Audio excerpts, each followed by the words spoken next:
Welcome to another edition of Strange New Pod. I'm your Fleet Admiral and host, Julian Brown, alongside the best bridge crew this side of a Cardassian sunrise. And if you know that reference, you're a good Kelvin fan. Captain Hawk is here ready to talk about his favorite line in a movie ever. And Captain MC is here ready to talk all things about the franchise that would get her bleeped out on this very show a couple of years ago.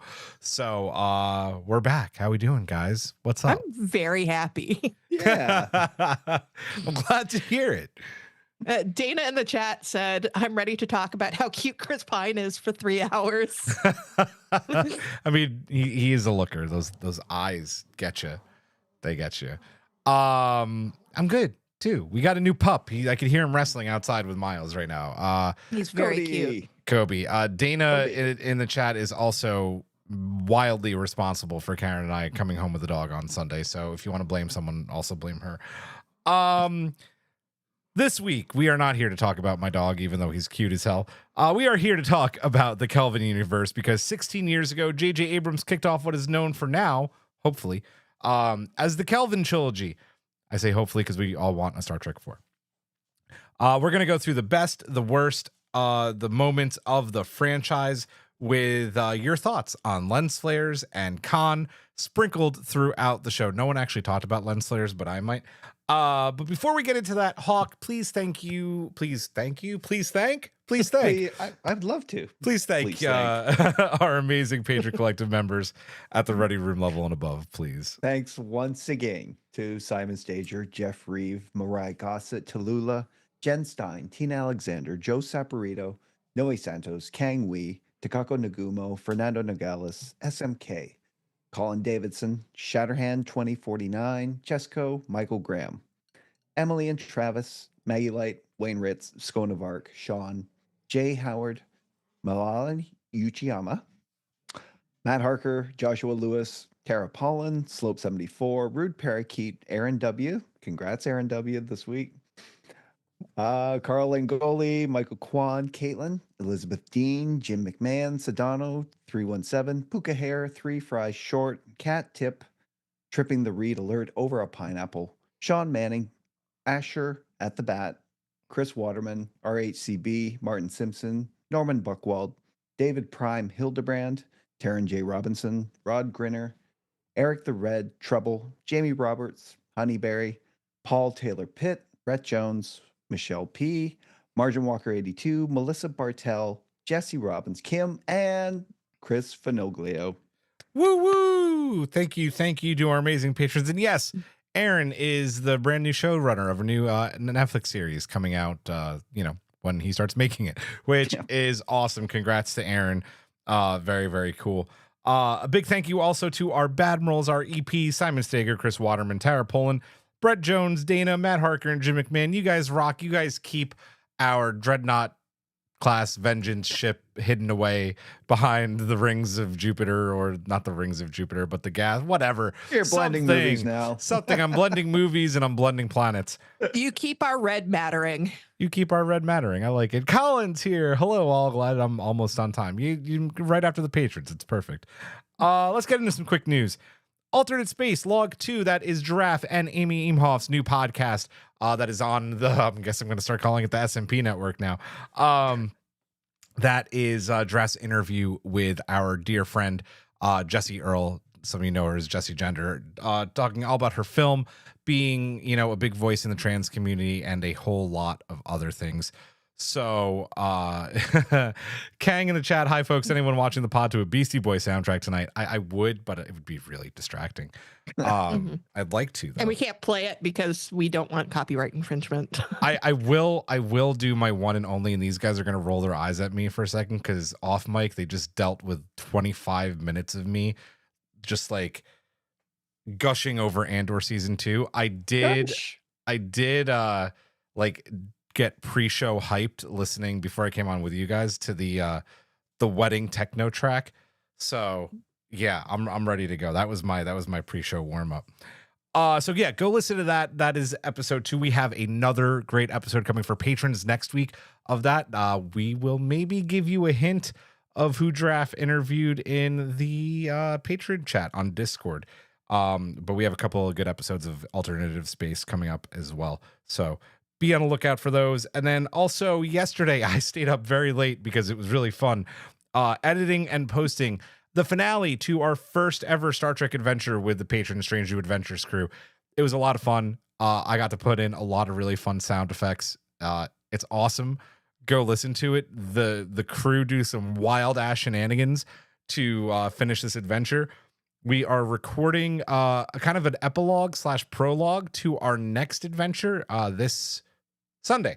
So that's going to be really cool. We are going to the next one. So speaking of Strange New Adventures, Trek Long Island is coming in a few weeks, and we are doing a Star Trek Adventures one shot that I wrote there.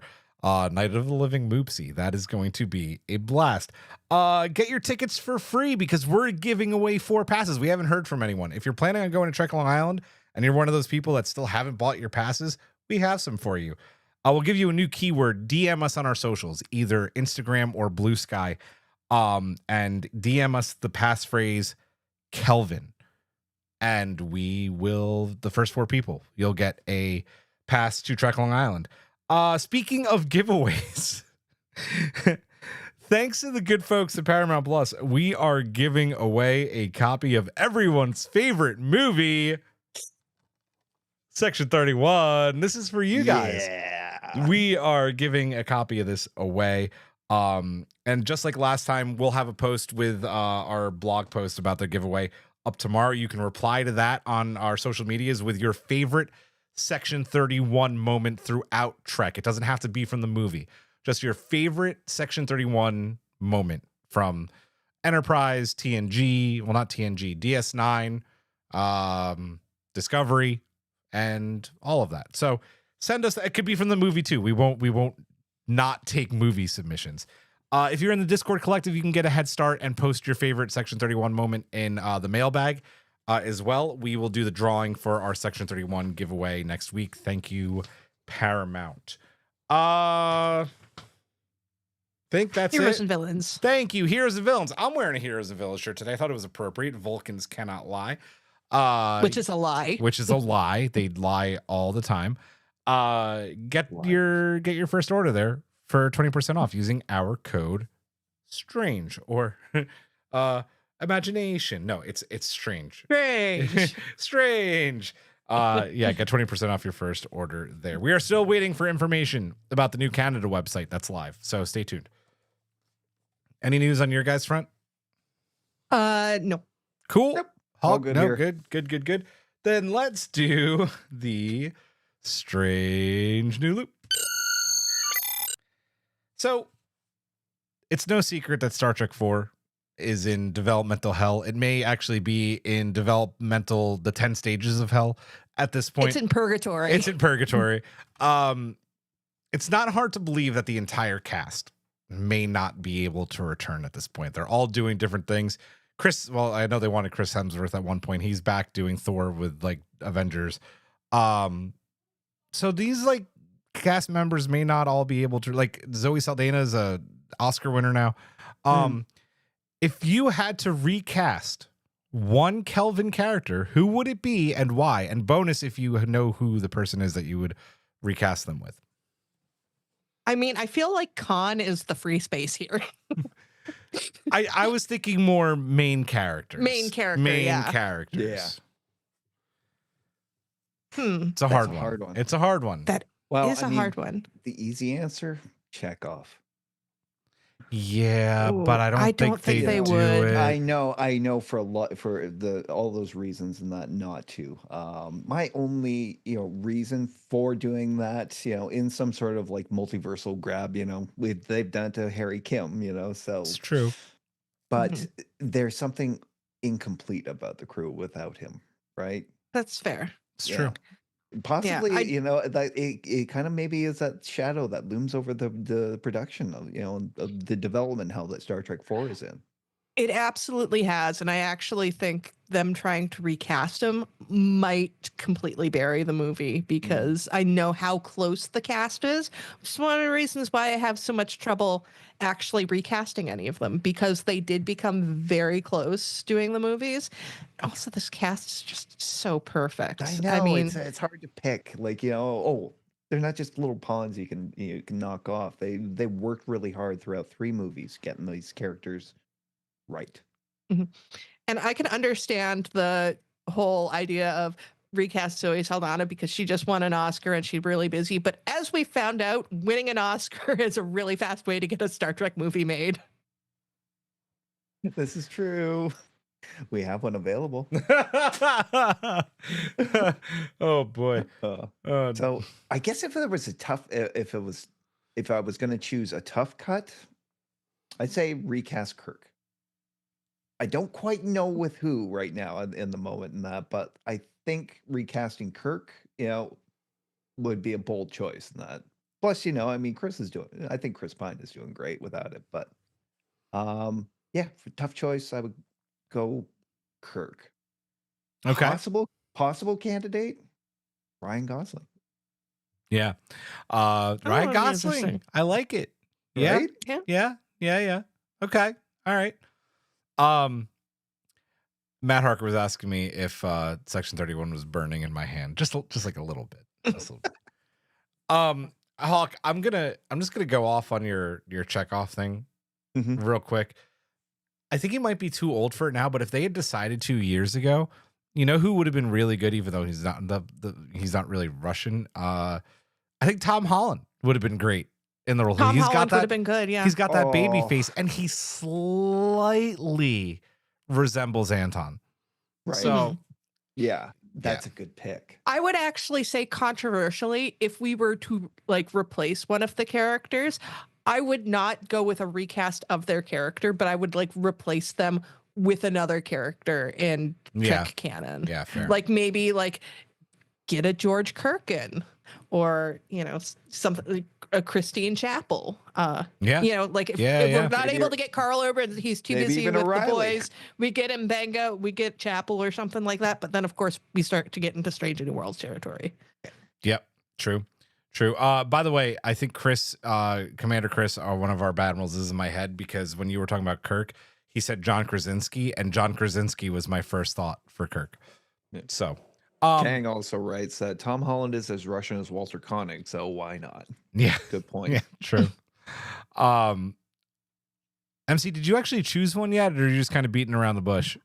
I'm not going to be able to choose one. Okay, I respect that. I think I'm going to go with my answer. If you know, if I had to recast somebody, it would be like to replace them with a different character. So like, replace, you know, I mean, I guess Chekhov we'd have to replace, but you know, maybe get like an Eric's in for Chekhov, or you know, MRS in for yes. It's a cop out, but I'll take it. I like it. You can't make me choose. They're my children. I know.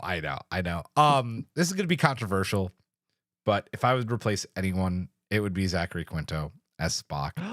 Really? He is good, but he is also not my favorite. Like I think that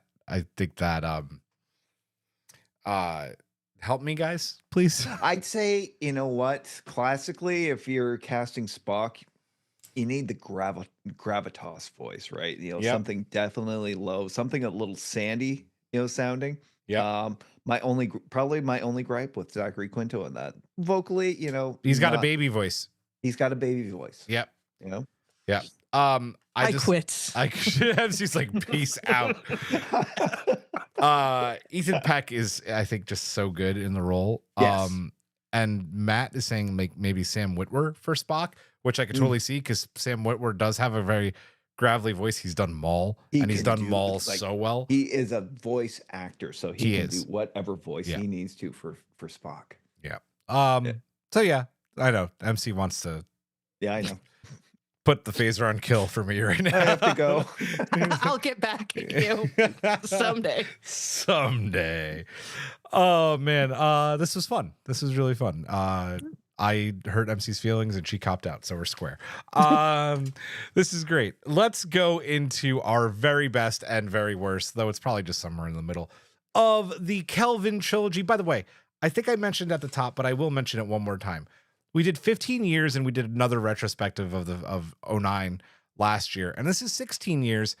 This movie still holds up no matter what year you watch it. And it's a lot of fun, as are whatever your feelings are on Into Darkness and Beyond. The whole trilogy has something to love for everyone. So this will be really fun to go through. Let's start with a mailbag from Dave. And since MC, you're going to read a favorite moment after this, do you want to read these two mailbags? Sure. From Dave, I've got to say the biggest letdown falls squarely on the writers of Into Darkness. The fan base saw the writing on the wall that John Harrison was Khan, and they aggressively retorted that he was not. While seeing this in the theaters opening weekend, the cheers and the groans were many when he revealed his true identity. Dana also echoes the sentiment. We all knew John Harrison was Khan. Benedict Cumberbatch still did an amazing job, and I love his portrayal, but like, come on, JJ. He goes and screams into the abyss. Absolutely all of this. Yes. I'm a defender of Into Darkness. Same. But this is the whole I am Khan moment. I really expected them to like cut to Kirk, and I think Spock is with them at the time. Yeah. And be like, who? Okay. You know what the worst thing about the Khan reveal is that the retorts were there from the fans, and the fans knew, and Paramount was like, no, no, no, no. And JJ was like, no, no, no. It's John Harrison. 2 days before the movie came out, 48 hours, in a TV spot, on the computer screen, when they're doing the dive through space out of the Vengeance, Khan's name is on the computer bright as fucking day. You know that poor editor who made that trailer got fired for that. It was just bad. And we've talked about on this show so many times how if he was just John Harrison, that movie would be so good. So good. One of these days, I will make my fan edit where I cut all of the Khan out of it. And yes, we would lose Leonard Nimoy's final cameo, but honestly, that cameo was so garbage. Shoehorned in. Yeah, that's fair. MC, if you do ever make that, we should do a little pirate watch along, because I'd like to see it. Yeah, absolutely. Why don't you give us one of your favorite Kelvin moments? See, this was the hard part for me, because obviously I have so many favorite moments, but I think probably my absolute favorite moment is in Star Trek Beyond. I really love how they did Spock and Bones's relationship in Beyond. I really think that Beyond is the first time they really got Bones's character. But in particular, it is the scene with when they're tracking Uhura's pendant. And you got your girlfriend radioactive jewelry. It's like the emissions are harmless. You got your girlfriend a tracking device, and just that look on Spock's face. I mean, it's just so perfect. It's great. I mean, obviously, I love Spock and Uhura as a couple, and I like Spock and Bones as, another kind of couple. So it's kind of like a convergence of many things. Yeah. What do you think about that? What their moments in Beyond, Hawk? Other phrase moments. Their moments together are great. Possibly because, it's Bones seeing Spock at a time when he's actually kind of vulnerable in that, because getting gut stabbed, and he just sees this completely other side. It really helps to negate a lot of the interactions that they had on TOS in the original series, and how a little awful it would come off on Bones's part. It was nice to see them. Actually, it's been kind of that trajectory Kelvin's followed with their relationship. It seems to have, whatever the change in that, it definitely affected the way they interact together too. Go ahead. I'm sorry. Well, I think you can really tell that Beyond is written by fans of the franchise, because I defend JJ Abrams when it comes to Star Trek. Let me be clear. But a lot of the writers on the Star Trek movies were not like diehard fans. Meanwhile, Beyond, absolutely. And while it's not as mean-spirited, there is a lot more of that TOS banter between them. And I think it really comes out and makes the characters feel more authentically the characters. Yeah. Friends. Yeah. Actual friends. I love that moment where the two have just kind of gotten through spilling their hearts out to each other, and Spock gets transported away onto the what was the name of the ship that in Beyond? Why am I blanking on that? The US. I'm blanking on it too. It was NX-03, and it was the USS something. I wanted to say Franklin. Yeah. The USS, thank you, right at the right moment. The USS Franklin, and Spock gets beamed up, and then Bones is just standing there surrounded by 3 ships, and he just has that Bones look on his face, and he goes, "That's typical." It's just like such a good moment. Their bands and their kind of bonding in Beyond is so damn good. So that's a great one, MC. Can you read Jedi Cat's mailbag, Hawk, before we get to you? Mailbag from Jedi Cat. My least favorite moments are from Into Darkness, which is actually one of my favorite favorites. Having two villains, Khan and Marcus, made a potentially great story into more of a mess, and making it a remix of Wrath of Khan came off as lazy. It's a shame that it's so problematic because the overall story theme about Starfleet and the Federation needing to stay true to their values is a good one. I agree with every single thing they say in this. Yeah, per what we were saying before, and that about how everything came down to marketing this movie. They should have just stuck to one path or another in that. Yeah. I mean, if they were going to make it Harrison, make it Harrison. But the intent all along with that was that this is Khan's, and it was a huge reach, doing this, But if they were going to do it, make it known from the outset, right? Yeah. That we're going to do this. Yeah. Don't be coy about it and trying to have some weird little gotcha moment in that, because it didn't happen. Yeah. I digress. And it also just makes it very isolating because I mean, like, the whole point of the Kelvin movies was to make Trek accessible to non-fans, but making it a remix of Wrath of Khan, Khan doesn't have the buildup in this that he had in Wrath of Khan because they had Space Seed before it. And this, it's just remember berries from a previous iteration of the show. So it infuriates established fans and confuses people who are just getting into it. Yeah. So. Yeah. With Into Darkness, as much as I love the movie, Jedi Cat brings up such a great point about villains, because it's not just Section 31 and Marcus. It's not just John Harrison Khan. It's also, they wind up on fucking Kronos, right? Yes. And getting chased by Klingons, which is like really one of the coolest scenes of the movie.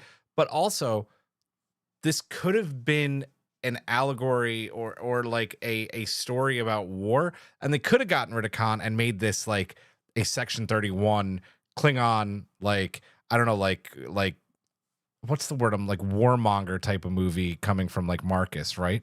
Like I think that would have been a really interesting story. Maybe they shouldn't have gotten a 9/11 truther working on it. Who was that? Was that Orsi? What? I believe so. And he passed, which sucks him, but he was a bit of a conspiracy theorist, unfortunately. Yeah, I know. That really puts a damper on your screenwriting ability. A little bit. But listen, I still love that movie. And I know people hate it, but I love it. It's also got one of the best scores of a Star Trek movie ever. I will dunk on it, but I can dunk on it because I still love it. Yeah, right, exactly.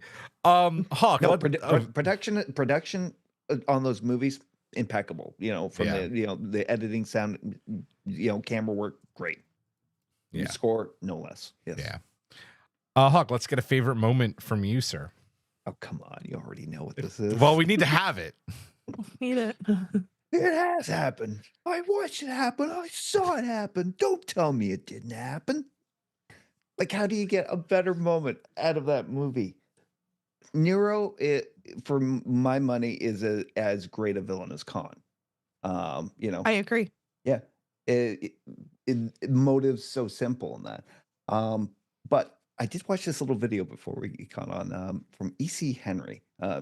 Never really knew the channel very much. It's on YouTube, but talking about the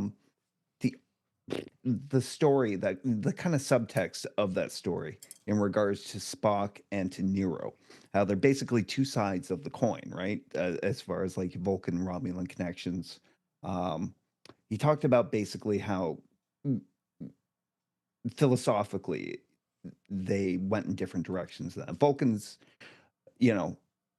they're not biologically tied to their beliefs in that. It's just a philosophy they follow in that. And Romulans the same in that. They follow a philosophy of their passions, right? So in these two respects, you're watching two different versions of how, people grieve. Spock for losing Vulcan and Nero for losing his wife and Romulus.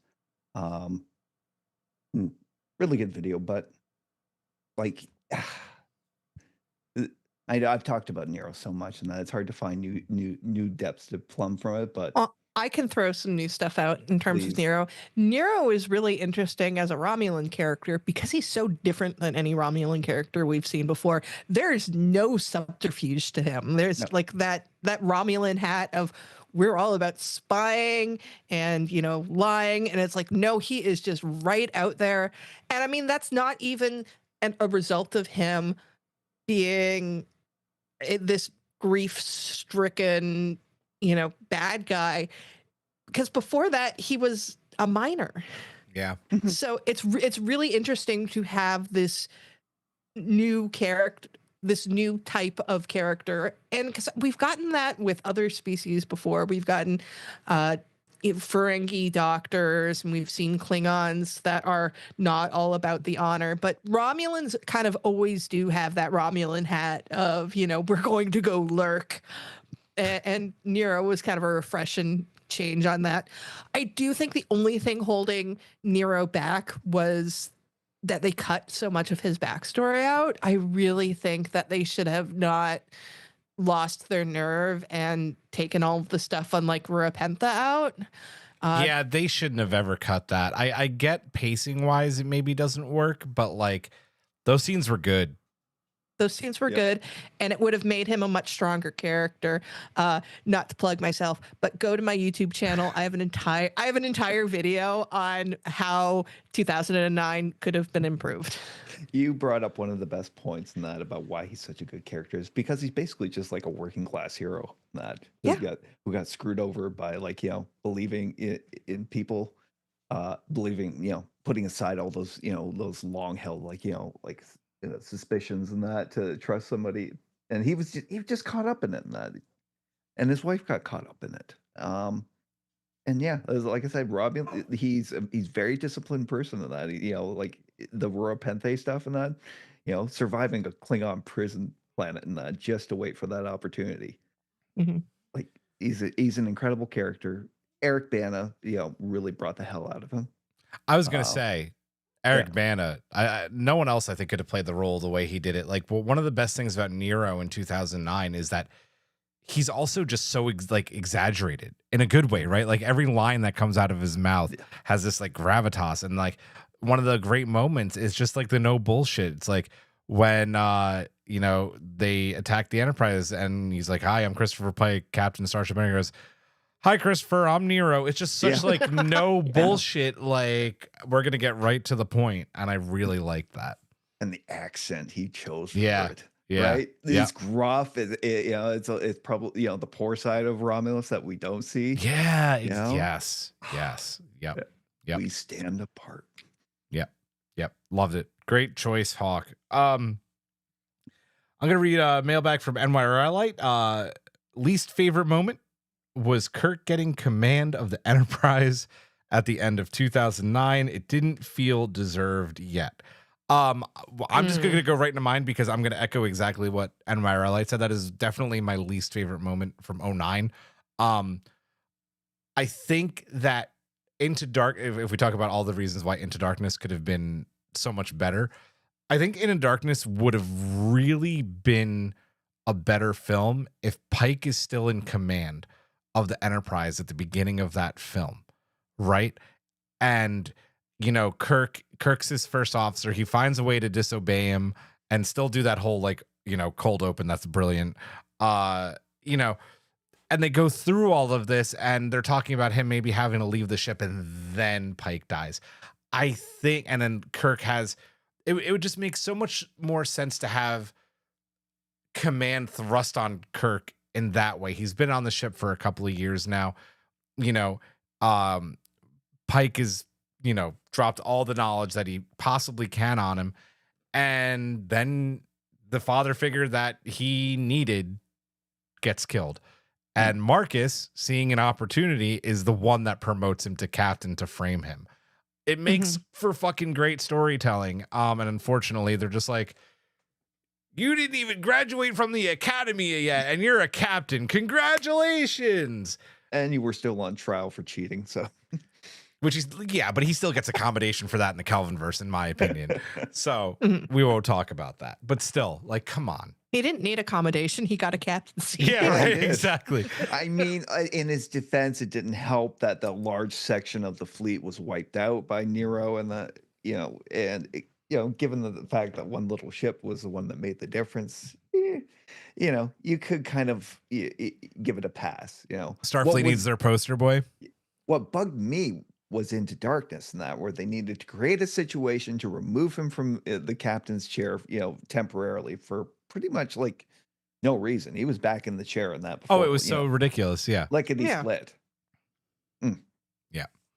MC, any thoughts on this? Yeah, so I've actually read some very interesting fanfics where Spock maintains You've his read captaincy. fanfics? I know, shocking. No, but there's some very good fics about Spock keeping the captaincy and with Kirk as the second officer or the first officer, and I think that would have made an interesting dynamic. But I actually do agree. I would have liked to have seen Pike stay the captain throughout the entire movie, and then into Darkness. I think that it would have made his death all the more impactful. Even though I think that they probably shouldn't have killed Pike off, but that's a whole nother thing. And I think actually, if you go back and listen to our episode when we did the retrospective last year, that I was talking about how they kept on throwing things in Kirk's way to making him getting the captaincy make sense. Yeah. And, like having him getting in trouble for the whole Kobayashi Maru thing, which is something that did not happen in the original canon. Having him, not be just flat out a part of the crew. There were so many ways that they could have made it make sense. But in this version of things, it's a fucking mutiny that they let him get away with. It's true. It is. Yeah. I still love it. Yeah. Right. Exactly. There's just so many ways it could have been better. We are back to you, MC. Can you read this mailbag from JMC Trek, please? Okay, let's see. JMC Trek. Zachary Quintus Spock saying the words "live long and prosper" while his tone of voice says "bleep off" to the Vulcan science ministers is one of my favorite moments in the history of the franchise. I'm trying to remember how they word it in the book, or it's either the book or the script, where it's like his tone of voice indicates a human digital gesture. Yeah. Yeah. Fuck right on off. Yeah. I know that it's perfect. I absolutely fucking adore that moment. Yeah. It's a good one. Yeah. It's really good. Do you have a least favorite moment for us? Oh, well, I mean, several of my least favorite moments we've already talked about, with Khan and the whole, problems with the chain of command. So I'm going to have to go down my list a little bit. I hate, and this might be something else that I talked about in the 2009 retrospective. I hate the filler moments that they have when, and the comedic filler moments where, in getting Kirk onto the ship, McCoy is just a really bad fucking doctor and giving him so like those... irresponsible in so many ways. Yeah. And it's like, that's another thing. It's like there was no reason they had to do that. They did it purely for the comedic moment, and it doesn't work for me. And then the whole Scotty in the tubes moment, which is only worth it for Simon Pegg saying, "Does anyone have a towel?" But they could have done that without spending like 5 minutes with him in these pipes. Fair. Yeah, I like. You like that one? I like the pipes, but I do. The whole towel thing also leads to the. I love this ship. It's exciting. That's a really good Simon Pegg, Scotty. I used to do that all the time. Yeah, having both of those moments in the same movie really irritated me because it's like, Yeah, well, fair. you could have cut both of those out and put Nero's backstory in. Right. They could have too. One sight gag works. Two, yeah, I get that. Yeah, fair. Huck, can you take this mailbag from Matt Harker, please? Yeah, This is a favorite moment. All right. Matt Harker writes, I especially love Spock.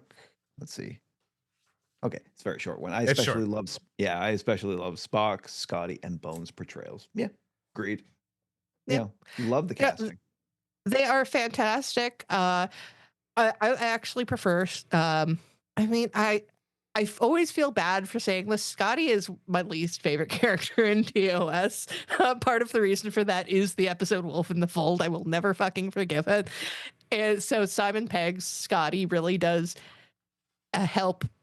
I know words. Bring but, some like credibility back to the character. It makes me like him. And Carl Urban's Bones, it's pearl clutching in how good it is. There's. Go ahead, Hog. I was gonna say, I know, people, Scotty, the way that he was written in that, but part of me, I really love Wolf in the Fold. I saw it when I was a little kid, on reruns and that, and it scared the shit out of me. I gotta rewatch. I haven't seen that in forever. Yeah, I love from the get go Bones and Spock. Right? He's like, permission to speak freely, sir. And it just starts right off. Spock's like, oh, I welcome it. He's like, are you sure? Are you out of your Vulcan mind? And, he just keeps on making the ridiculous vernacular. Right? Like, you don't take your prize stallion out of the Kentucky Derby when all that shit. And it's so good. It's so good. And it's not there as much as in Into Darkness, but it's still good in there. And then we already talked about how good it is in Beyond, but it's fantastic.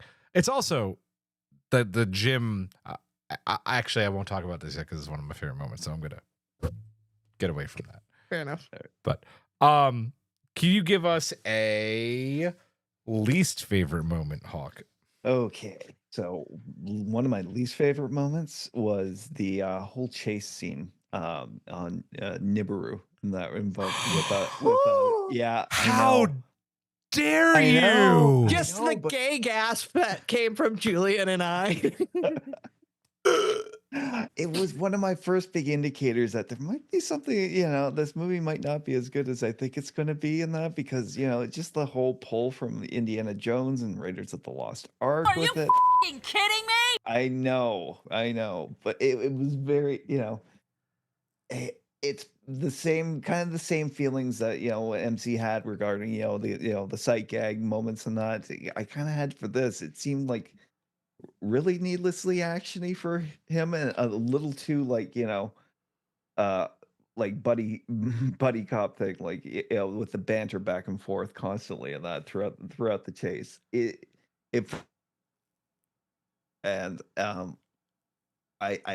was my first big kind of indicator that maybe I'm not going to enjoy this. Oh, you're fired, Hawk. I'm sorry. Fired. Computer and program.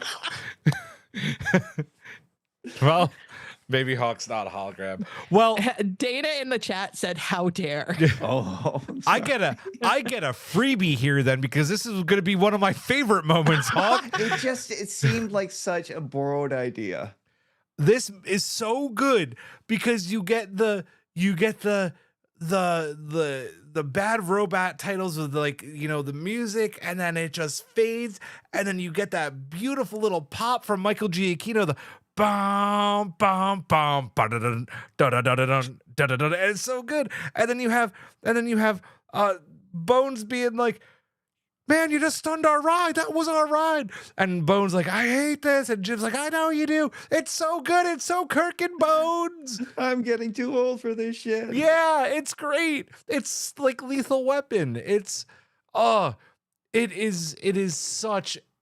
is one of my favorite openings to that's one thing I love about JJ's films. Every single one of the openings is just like theater to me. I think they're so good. I will also say that it is a great moment for almost everybody gets something to do in it. Like there's a bunch of characters who kind of get put to the wayside in the movies. Of course, that also happened in the series. But in that opening, almost everybody is getting something, and you kind of are instantly getting an reintroduction to everyone. It really sets up. It's been a couple of years, because actually at the time it had been 4 years since the '09 movie had come out. So people did need a reintroduction, and they do it really well in that. Wait, why am I fired? What did I do? I have no idea. Dana decided to fire you, and I'm, I would like a podcast. So. what did I do? I was wondering about that, actually. I just like vehemently disagreed with Hawk. Oh, okay. Well, I guess I'm fucking fired.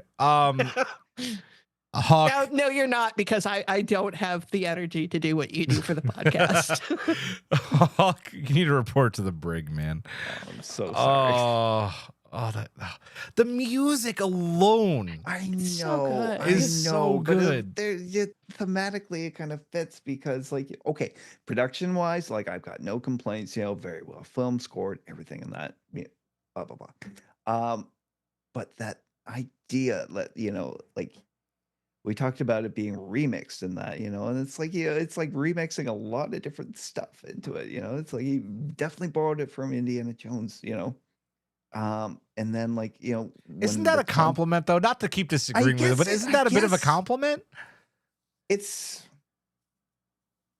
I guess it's a compliment, but I guess that's the problem. My problem with JJ Abrams all along is, like, when we finally get to, that movie that we shall not talk about, where's the originality?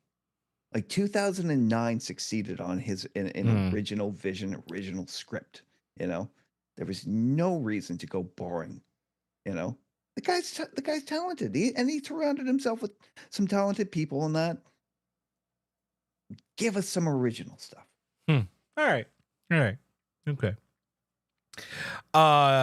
I will read this mailbag from Dave Prime.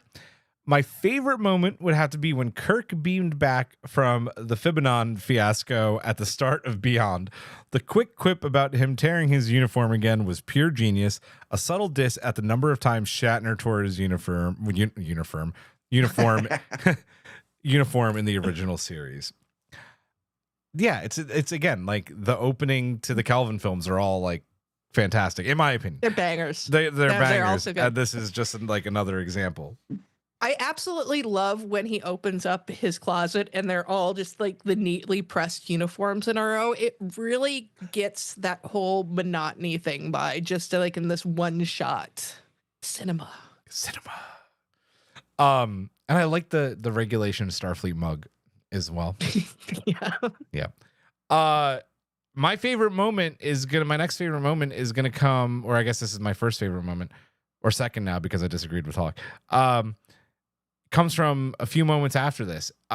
We did a short on this a few months ago, and it is that scene in Beyond with Bones and Kirk drinking Chekhov's whiskey, talking about being another year older than George ever was, and joining Starfleet on a dare.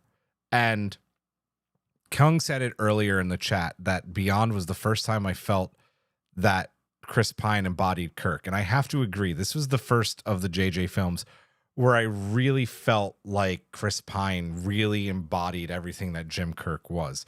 With a little bit of Chris Pike thrown in there, because we know from The Cage, Pike got to a point where he was very tired in his career being captain of the Enterprise and had to struggle through that. And it's just this great moment between two best friends over a drink that really just gives you, it's kind of an homage as well to their conversation in Wrath of Khan, about getting old and giving the glasses. And Kirk, in this, he's offered that Vice Admiralty ship. In Wrath of Khan and in the motion picture, he takes that Admiralty ship and isn't in the captain's share of a Starfleet. Of a starship. And he makes the smart decision that Jim doesn't make in the Prime timeline of staying in the chair. And it's just this great story that's kind of woven all throughout Beyond. And I absolutely adore it. If you hadn't picked this, I might have actually picked this as my other favorite moment from the Kelvinverse series, and that because, like, it's that lovely little introspective moment. The writing and the dialogue is just perfect, for the moment. Not including like when they stop and admire the whiskey. Oh, You Thought he take it would've been for a a vodka man. yeah. But what it's the most interesting thing about it is him reflecting on it, being a year older than his dad, also going into his motivations about why it is he's actually doing this. Timeline Kirk, and that the ambition was always there to go to Starfleet. For Kelvinverse, Kirk, he's at this point he's beginning to wonder what I did this all on a dare, and got this far. And what am I actually doing? Because I think he's gone through some of the monotony of what it is to be a captain on a starship. On a 5-year mission as well. On a 5-year mission, being diplomatic, having to tap into resources he may not have even known he'd had at that point. He grew up kind of a thug back in Kansas. So like a lot of this, he might think he's out of his wheelhouse. Iowa. But it's kind of a beautiful little acknowledgement that this is not the same Kurt that you guys grew up knowing, and that his motivations are different. Yeah, 100%. It's such. I mean, honestly, it's your favorite moment, Hawk.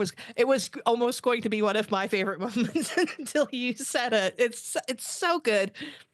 I love the relationship they have for Kirk and McCoy to the point of I ship Kirk and McCoy from the Kelvin verse. It's such a perfect scene. It's a beautiful, quiet moment and a deep look at this character that has been the hero. We get to see an honest moment of him being uncertain personally. Yeah. It's so well done. I loved it. And I love the meeting with Admiral Paris. And I still wonder if Admiral Paris is a descendant of the Parises. I believe so. Was that confirmed? Yeah. I think so. Cool. Where are we? We are at another mailbag from Jedi Cat. And can you take this one, MC? My all-time one has to be the sabotage sequence from Beyond. Bones and Spock referring to it as classical music was hilarious. It's so textbook action movie that it's almost cliche, but it works. It makes the whole sabotage scene from the first movie better, because that moment was kind of dumb, but them calling it back just perfect. I love it. And the Sabotage is a fantastic song.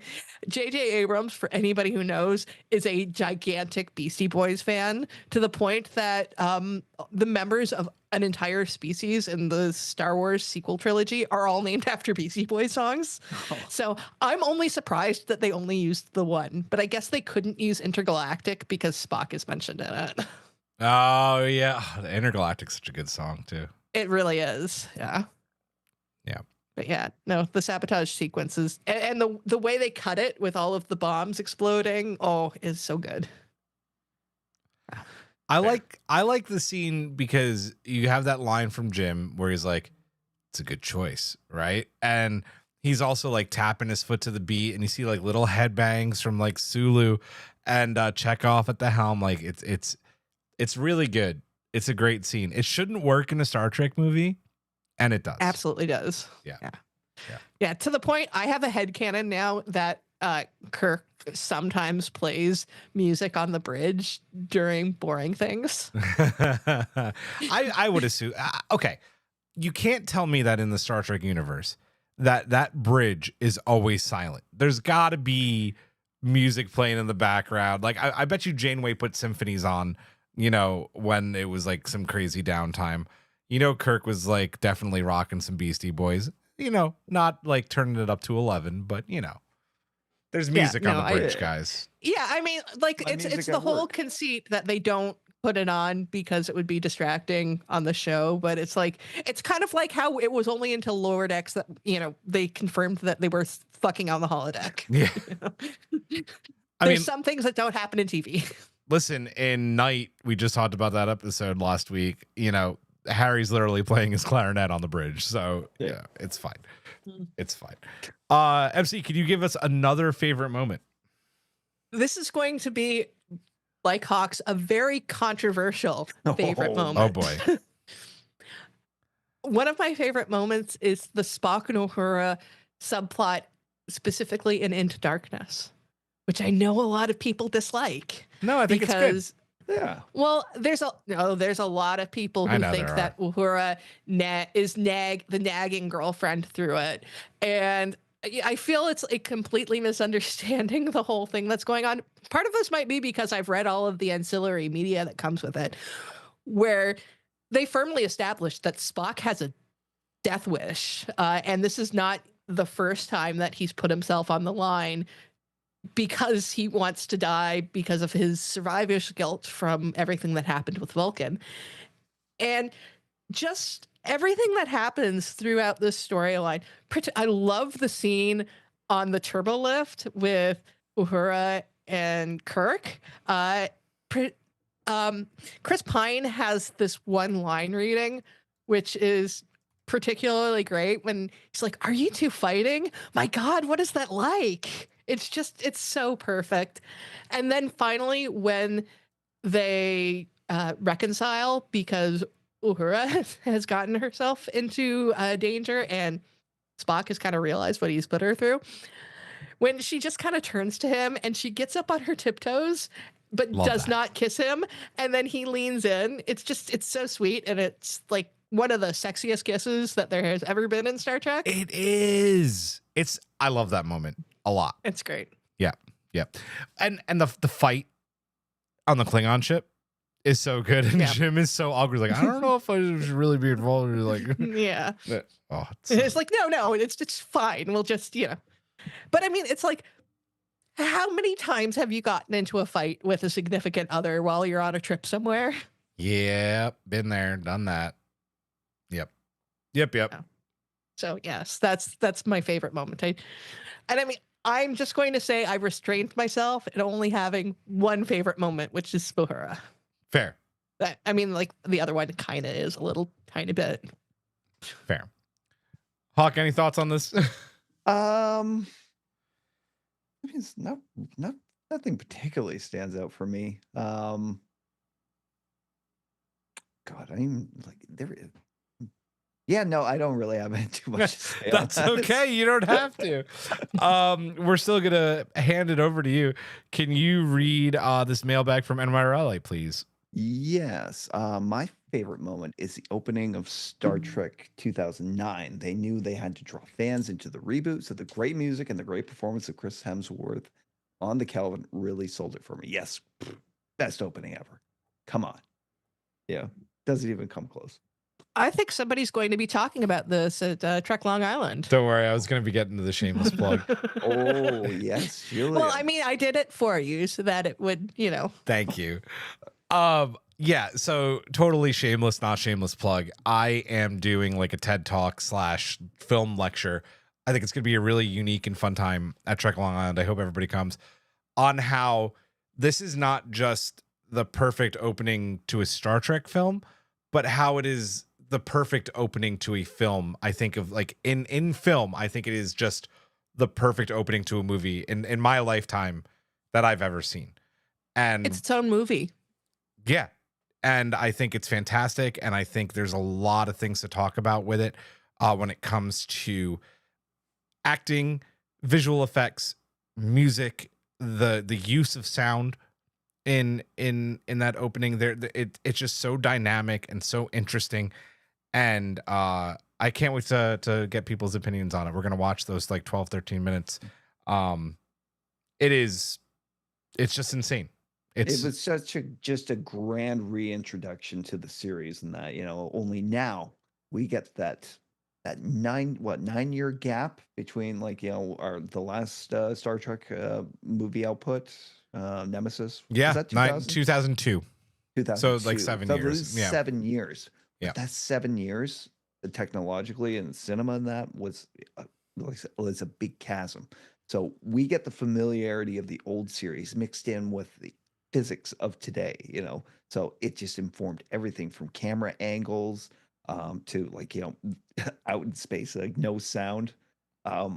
It provided like just this magnificent scope to it, that mixed in like our love for the fantasy series and the TV shows aspects of it with our newfound respect for like realism in cinema through special effects.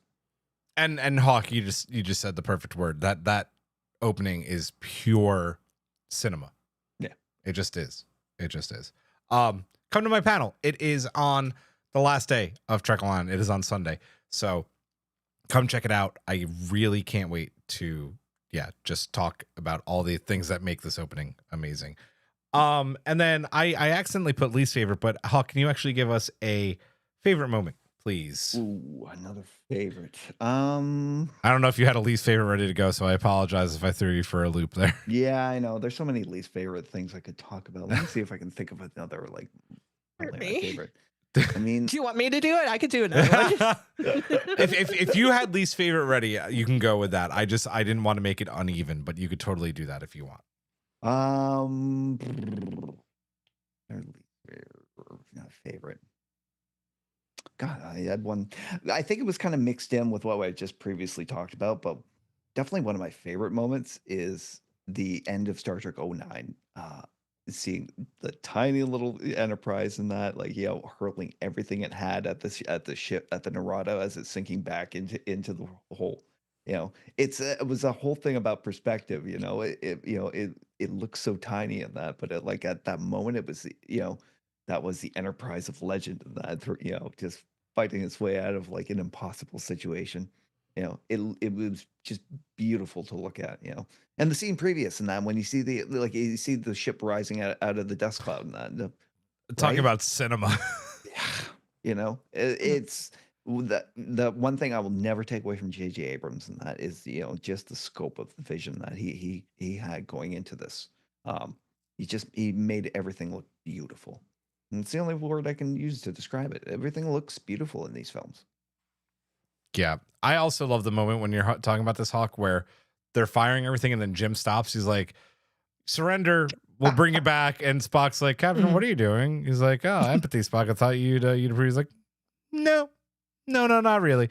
And he's like, all right, fire everything. Nero's like, I'd rather die 1,000 deaths or I feel like their friendship solidified at that moment. Yeah, 100%. But it also is a nice moment to prove that Kirk, he's going to be the captain. So, yeah, okay, he knows how to be the captain, because the captain should be able to show mercy. Sure. Yeah. Oh, great callback to, Balance of Terror, too. He made the same offer to the Romulan commander. Right. Yeah. Yep. I never put 2 and 2 together with Balance of Terror in the end of 09. That's interesting. Nice. I am going to... Oh boy. I'm going to take Matt Harker's mailbag, who we've already been arguing with in the chat, who wrote, for some reason, this is the least favorite. The whole red matter thing taints the Kelvin verse for me, which is just, Matt, I'm sorry, man. This is a weird flex, dude. Like, to have a little spot of red ruin a whole franchise for you is like... It's a MacGuffin. Yeah. Like, how can a every movie has a MacGuffin. Yeah. It's just there to facilitate the start of things. And I have no freaking problem with it. As we've said in the chat, like God in Star Trek 5, the Nexus, like these are all dumb things that Star Trek has done. Okay, if you really, really want to dive deep into like worse MacGuffins too, like fucking V'ger. Okay? It's V'ger, yeah. I would say most of the Star Trek movie MacGuffins are cheesy, but it's Star Trek, right? So MacGuffin, sorry, Hawk, go ahead. And as far as visuals, I mean, it's very simple, it looked good, and it led to an amazing sequence at the end, right? And then all the red matter dots start going off. Yeah. Yeah. But Matt's trying to figure out how to explain it for me. It's how certain characters are so different. No, dude, you said ruin. Taints. You said taints. You said taint. Taint. Wait, is he saying that the red matter it makes all of the characters different? That's what he's saying, but that's not what the red matter does. Like, right? That's absolutely not what the red matter does. But I can actually tell you how the red matter does it. Okay, we're going to give MC just a moment of headcanon. So the red matter causes a wormhole, which sucks the Narada and the jellyfish into it. Now, we have Spock, who is psychic, and Spock is almost like recreating his, friends, which is why everybody ends up together earlier than they're supposed to, because Spock is like, I need the people who I relied on the most during that time, which is why you get like, 17-year-old Chekhov, even though he's supposed to be like 14. So Spock is trying to basically like rebuild mentally, and it's amplified by the red matter, his friends, but it's been over 100 years, so things are slightly different, and maybe things are the way he wanted them to be, like back then, because Spock and TOS had a thing for her. It's true. It's true. No. That's not even like a controversial opinion. It's a fact. Anyway. Sorry. I needed to fight with Matt. Insurrection, immortal space dust in planetary rings. I just will go on. I mean, even Genesis device. Yeah, Genesis is a big MacGuffin. Like, that device can do all that. Like, even the vengeance in a darkness was a worse MacGuffin than like red matter, right? Anyway. Yeah. Okay. Getting to your anger's all up now. Least favorite moment for now, you, Julia. least favorite moment for me. Oh man. Oh. I had one, and now I have to think about it because I got all stuck up in red matter. Oh man, it's in Into Darkness, and I have to think about it. Is it Kirk's death? No, it is. That's one of them. It's super cheesy. That con from Spock is like, I will defend Zachary Quinto except for that fucking moment. Yeah. Well, I mean, your theory, I'm seeing that about him having a death wish actually seems to inform that moment a little bit more, because like, he basically put, he almost died trying to get the Khan back on the ship, right? Yeah. Mm-hmm. Oh, gonna just ignore that.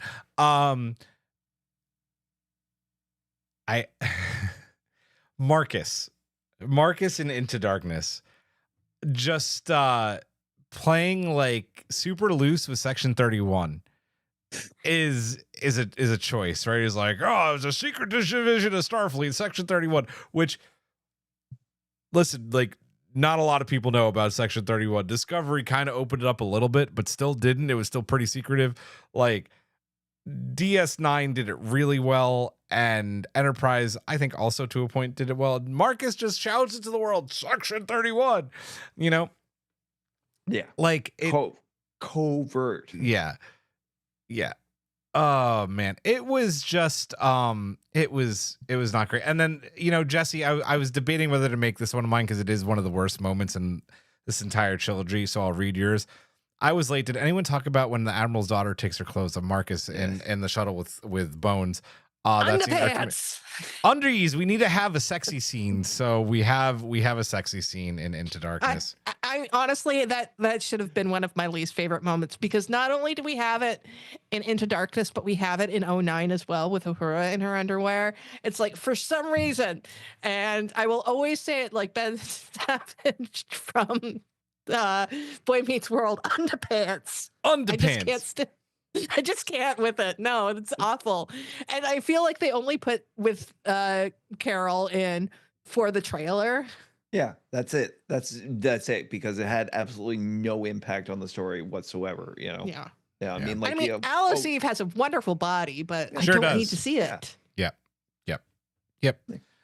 There's other movies like Star Trek in it, guys. Yeah. Last one, we have a mailbag. MC, it's your Kelvin verse. I'll let you read the last mailbag here from Dana. From Dana, picking a favorite moment is always so hard, but the scene that has always stuck with me is watching McCoy and Spock talk about life and death in Star Trek Beyond. Is a wonderful moment. Absolutely. We talked about this earlier, but it deserves repeating because it is just like, it's a really good scene. Like, and I think we were just talking about how that scene where Spock is like, yeah, you know what, you could fire on that ship, I really don't care, solidifies Jim and Spock's relationship. This really solidifies Bones and Spock as like dear friends who love to jab the shit out of each other as well. And it's wonderful in that at the very end of it, you could tell McCoy is just like half-heartedly trying to jab at him, and it's like, me, I'd have a party if you left. But you can genuinely tell that McCoy would miss Spock. Like the best compliment I think you can pay beyond, among other things, is that it's probably the one that did the best work developing the characters in that, and Absolutely. and internal lives in that, and contrasting that with a villain that basically was the epitome of how like how fucked up somebody can be, like living a life devoted to Starfleet. All the characters in that film at some point were talking about like their what Starfleet meant to them at that point, from Kirk on, Bones. We get backstory into Sulu and see his relationship, and and to have Crawl be like a former Starfleet member, and that just went so wrong. Makes it, it definitely makes it like the second strongest of the movies. Yeah. I still go with strongest. Which, Beyond? I adore Beyond. Beyond's is still actually- my least favorite of the three, but it's still good. Beyond is actually, I think, in my top 3 Star Trek movies ever. And Yeah. I was gonna say something about this and I totally lost it. That's okay. It doesn't matter. How do we do? How do we do on this? I think we did pretty well. This was fun. Yeah. Did we miss feeling any? very happy. Did we miss any like big moments? I could keep going. I could keep going for 2 hours. You don't want that. No, I want to have a short show tonight. No, but I listen, like these movies do have a lot of great moments. They do have a lot of bad moments as well. The one thing I want to touch on really quick was what Hawk just mentioned. This is totally kind of a sidebar into some things coming up with the pod in the next 2 weeks. Talking about how Crawl and Captain, what was his ended up being his real name? Captain Balthazar? Yeah. Edison, yeah. MC and I are currently reading the new Strange New Worlds novel from James Swallow. And without spoiling anything too much, we get to harken back to that era of Starfleet again. And it's really cool. And if you haven't picked up Strange New Worlds Toward the Night yet, please do, because MC and I are talking with James Swallow on Monday, and the book is I don't think, have you finished it yet? I have not finished it yet. I'm about halfway through. That's where I am. It is fucking fantastic. It's so good. So if you haven't picked it up, it's very good. Please read it, because we get to learn a little bit more about that era of Starfleet that Edison came from. Yeah, it's a good one. We didn't talk for like a minute, because Matt Harker brings up a very good point. We didn't talk about Jayla at all. Jayla is amazing, and a good reason why there should be a 4th movie. Mm-hmm. And probably why they really shouldn't even bother trying to recast Chekhov. That's not going to happen. And they got Jayla. That's a good point. Yeah, that is a good point. I like the beats and shouting. Mm-hmm. Yes. Great line from that movie. I like her character design. I actually, that is one more thing that I'm going to throw out there. Shout out to Nev Page, because he's amazing. Star Trek Beyond, 50 new alien designs, all of them fucking beautiful. Oh, yeah. It just shows me how bad Paramount is at promoting that movie lost to Suicide Squad for best makeup. That's still a fucking travesty. Come on. And that will never not bug me. If you want to learn more about those makeups, by the way, gonna plug another book. Pick up The Art of Star Trek by Neville Page. It is great, and there's some great parts about his designs for those films in there. So, listen, that's gonna do it. If we missed any moments, worst or good, let us know. Put them in the comments here. Put them on Discord. We want to hear from you. Next week, we are going to start mailbag very soon, like tonight or tomorrow, because it is that time of year. We are doing Strange New Worlds, wants and don't wants, with our buddies over at Open Pike Night. We are recording that on Wednesday, so make sure you get your mailbags in. Just like this show, it's going to be sprinkled out throughout the episode, your wants, your don't wants. It's always a good time with the folks from Open Pike. So looking forward to that. That is going to do it for this one. The following week after that will be our James Swallow. So we're not actually going to be live for like 3 weeks. So enjoy some pre-recorded episodes. We'll be in the chat for Wants and Don't Wants next week. So we'll be there. But other than that, yeah, some fun stuff to look forward to. So keep it open here. Like, subscribe, hit the bell, all that fun jazz. Stay on the lookout for our brand new store on Monday night or Tuesday morning. We're going to have a lot of cool product up very soon. More details later. For Hawk, for MC, I am Julian. Live long and prosper, Majram. Good night.